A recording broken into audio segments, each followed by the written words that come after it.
Assalamualaikum warahmatullahi wabarakatuh. Jadi penulis mau bahas soal suka duka pakai HP untuk merekam ya. Jadi ya memang untuk merekam itu biasanya orang pakai action kamera. Tapi kalau pingin hemat, pingin baterainya awet, ya pakai HP. Jadi action kamera itu ya kelemahannya merekam waktunya terbatas, hitungan jam. Ya mungkin ada yang 2 jam, tapi kalau baterai ngedrop ya setengah jam atau kurang. Memang sih ada akal-akalannya. Beberapa orang mengakali dengan melakukan dengan di kabel langsung ya, baik yang pakai power bank ataupun disalurkan ke motor. Jadi listriknya ambil dari motor. Untuk caranya sendiri ya ada sih di internet, cukup banyak. Kali action kamera jadi bisa pakai baterai eksternal lah istilahnya. Tapi ya rasanya ya kalau ingin merekam gampang ya pakai HP. Cuma kalau di motor ya butuh tempat duduk ya, tempat megang HP-nya.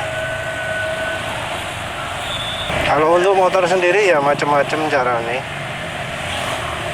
Ada yang ditaruh tiang di antara spion ini, dikasih tongkat, kasih dudukan gitu. Mungkin ada yang bikin custom, minta buatkan tukang las, karena ya modalnya sebenarnya cukup gampang. Tapi ya mungkin kebanyakan orang milih beli. Rasanya minta buatkan tukang las itu ya cukup murah juga ya, paling ya saya kira kalau sudah ada bahan loh ya, buat dari logam gitu. Kali kalau beli pasti tetap mahal, nggak mungkin murah. Penulis sendiri pasang di dada ya, pakai tali elastis, terus pakai tongsis. Jadi HP-nya dipegang oleh tongsis. Suara mengandalkan mic eksternal. Jadi mic yang pakai kabel. Mungkin ada cara wireless, tapi males riset. Mungkin ada yang baterai tahan 2 jam atau apa habis. Tapi kok penulis lebih sering pakai yang ada kabelnya ya. Kalau pakai kabel ya tinggal eksperimen aja yang pas yang bagaimana. Kendala yang dihadapi ketika merekam itu terutama sih dari sisi suara ya, yang paling sulit. Pakai mic eksternal ini suaranya sebenarnya sudah cukup bagus selama nggak ada suara lain. Nah kalau kayak penulis gini yang di jalan raya, wah ini susah ya, karena suara lain banyak, suara kendaraan lain, suara klakson, suara knalpot. Jadi kalau ngerekam pakai HP tanpa pakai mic eksternal, maka suara angin akan jadi sangat mengganggu ya. Jadi yang kedengar suara anginnya, bukan suara yang kita rekam. Pakai mic eksternal pun masih bisa ya berisik karena angin. Kalau misal kita pakai yang headset murah harga 6.500 misalnya, tentu ada mic yang bagus, yang mahal, mungkin harganya 500.000 kalau nggak salah segitu. Ya pakai itu memang bisa lebih baik. Tapi ya sebenarnya bisa diakali. Enaknya mic eksternal itu adalah karena posisi mic bisa dipindah, tidak pada HP ya, tapi di belakang helm misalnya, atau ya tempat lain. Sebenarnya ya triknya mudah sih, kalau ingin lebih senyap lagi, dibungkus masker. Jadi untuk menghilangkan suara angin itu kita ya harus melindungi mic-nya itu dari angin, tapi ya nggak terlalu kedap sehingga suara tetap masuk. Ya sebenarnya nggak masalah loh ya kalau suaranya terlalu pelan. Misal merasa kalau terlalu terlindungi gitu bakal jelek suaranya, ya sebenarnya enggak juga. Kita bisa buat suara yang masuk itu jadi lebih keras.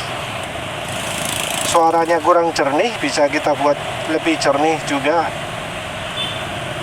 Untuk buat suara lebih keras macam-macam triknya.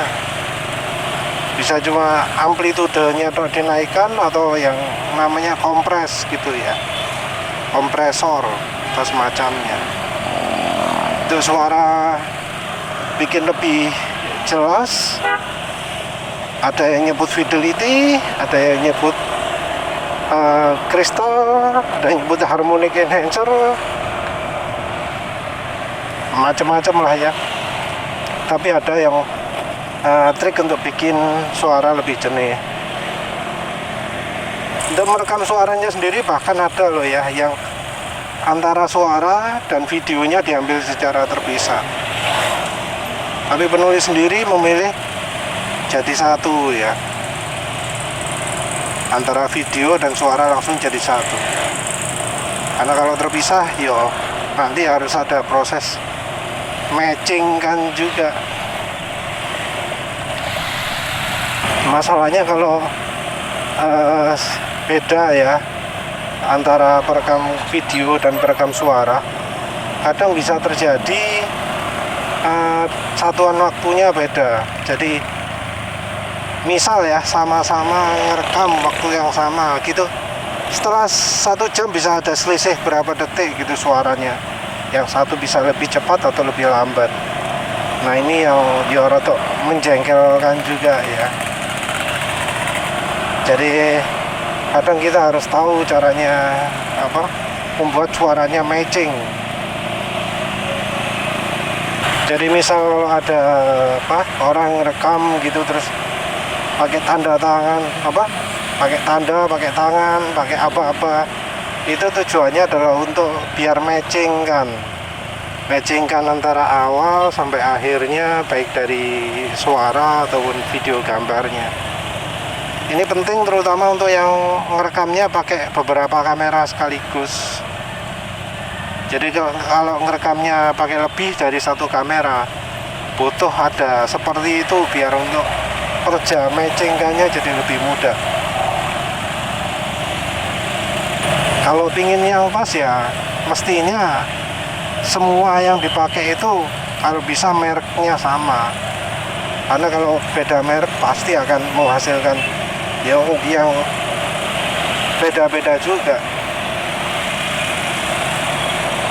Kemudian dari sisi videonya, gambarnya ya.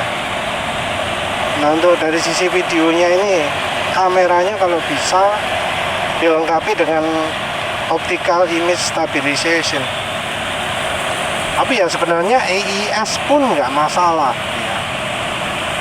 Karena hasilnya pasti akan masih jauh lebih baik daripada setelah videonya jadi kemudian dikurangi goncangannya. Karena kalau ya kita berkendara di jalan gini ya, yang namanya sumber cahaya itu bisa macam-macam.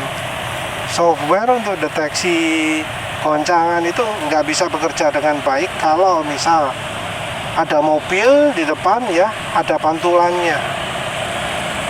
Nah kalau ada pantulan ini yang bikin pusing sama software ini. Jadi kadang softwarenya baru bekerja dengan baik kalau kita hilangkan dulu pantulan-pantulan pada mobil itu. Menghilangkan pantulan ya bisa dari mengurangi kontras, mengurangi brightness, atau di blur gitu ya, sehingga detail-detail yang kecil-kecil nggak kelihatan, langsung di blur. Jadi semua frame-nya jadi gambarnya sangat kabur, jadi yang kelihatannya cuma gerakan secara umumnya saja. Tentu lebih baik pakai image stabilization. Nah ini juga ya, penulis nggak banyak pengalaman pakai image stabilization ya, cuma nyoba berapa? 3. Yang pertama Redmi Note 7, terus Oppo Reno 5, terus sekarang pakai Asus ROG Phone 2.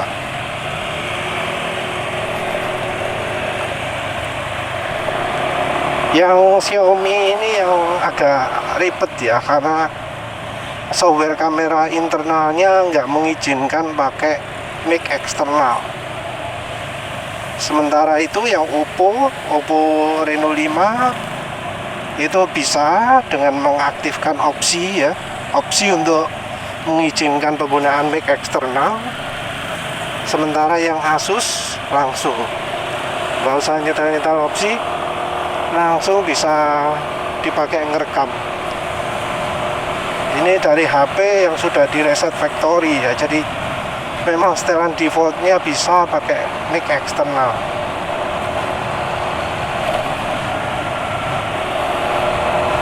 Nah untuk yang nggak bisa pakai mic eksternal gimana?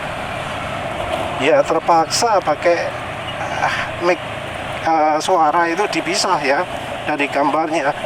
Karena misalnya kameranya support OIS gitu ya, ya kita pakai satu lagi lah, HP atau apalah perekam suara, kita pakai ya matching. Karena kalau misalnya kita nggak pakai mic eksternal, nanti yang rekaman kameranya bakal kedengar suara angin toh ya, kalau pas kencang. Untuk matching kan ya kita pakai kode misalnya gitu ya, di awal dan di akhir video, terus kita buat sehingga pas tumpukannya, karena biasanya ada jeda waktu. Terutama kalau kecepatan segini ini ya, angin itu akan sangat mudah kalau kita nggak pakai filternya. Lalu sendiri mic-nya ditaruh di masker. Mungkin pernah di beberapa video sampai suara nafas penulis kedengaran. Nah itu karena posisinya nggak tepat itu ya. Untuk merekam ini kompresinya ya kalau bisa sih yang high ya. Tapi biasanya kalau kita mau memanfaatkan OIS, mau nggak mau kita harus pakai software kamera bawaan dari HP-nya. Padahal kalau misalnya kita pingin yang lebih, gambar yang terang, suara yang bisa pakai mic eksternal, itu pakai software download.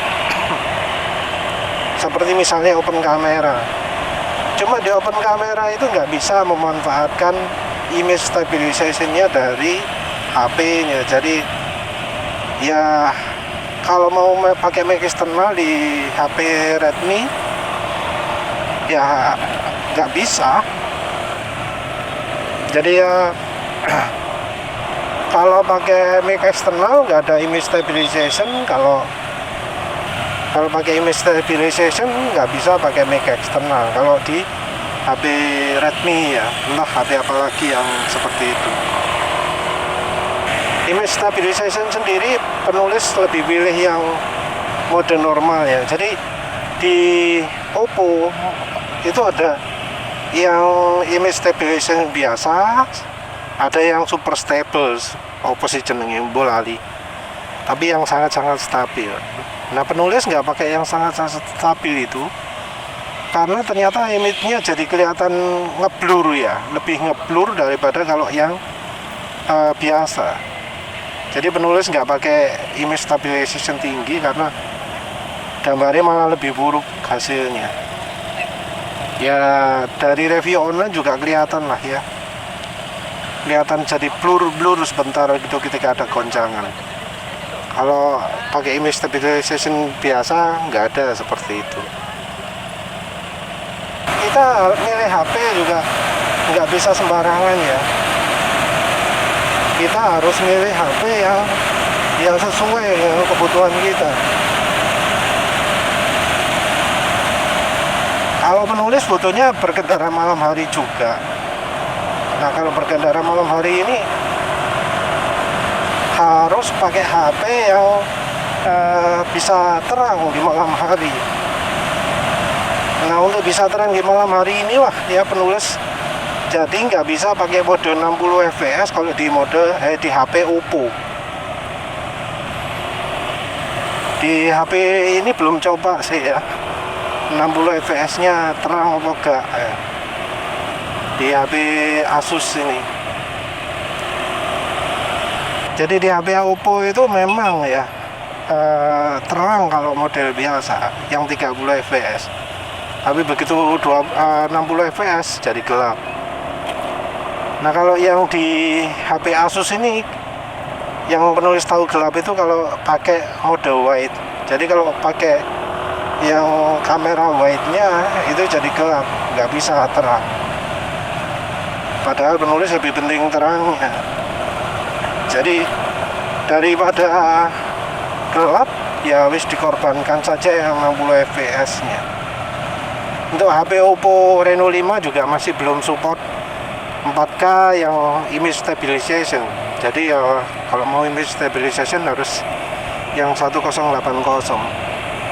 Penulis sendiri demi alasan processing nggak menggunakan mode 4K ya untuk kamera Asus ini, walau Asusnya ini sudah mendukung 30 fps untuk 4K nya mendukung image stabilisasi pada mode 4K 30 fps nya. Pertimbangannya karena ya prosesnya di komputer yang nggak cukup cepat ya. Penulis juga nggak pakai mode H264 atau HVEC atau yang teroptimasi untuk penyimpanan. Jadi di software rekaman itu biasanya ada modenya, mau pakai mode H264 atau yang kompatibilitas atau mode HVEC yang efisiensi tinggi. Nah, ternyata kalau pakai efisiensi tinggi ya videonya mungkin space-nya agak berkurang sedikit ya, nggak banyak, mungkinnya 20% berapa gitu ya. Tapi masalahnya ketika proses jadi jauh lebih lama. Jadi kalau mau re-encode ya, jadi bukan nge-cut pakai HP-nya sendiri, itu jauh lebih mending pakai H264 karena H264 itu kencang, jauh lebih kencang decodernya ya, jauh lebih kencang waktu prosesnya. Bedanya bisa sampai 2 kali lipat kecepatannya. Oh ya, untuk HP terang dan gelap sendiri itu biasanya diperlihatkan di data AF kalau nggak salah ya, yang kebetulan antara HP Oppo dan Asus sama ya, 1,7 atau berapa. Angka itu beda-beda ya, walau misal sama-sama kelas EO Reno 1 sampai Reno 5 bisa aja beda. Biasanya ya hanya HP-HP flagship saja ya, HP-HP premium yang sensornya sensitif.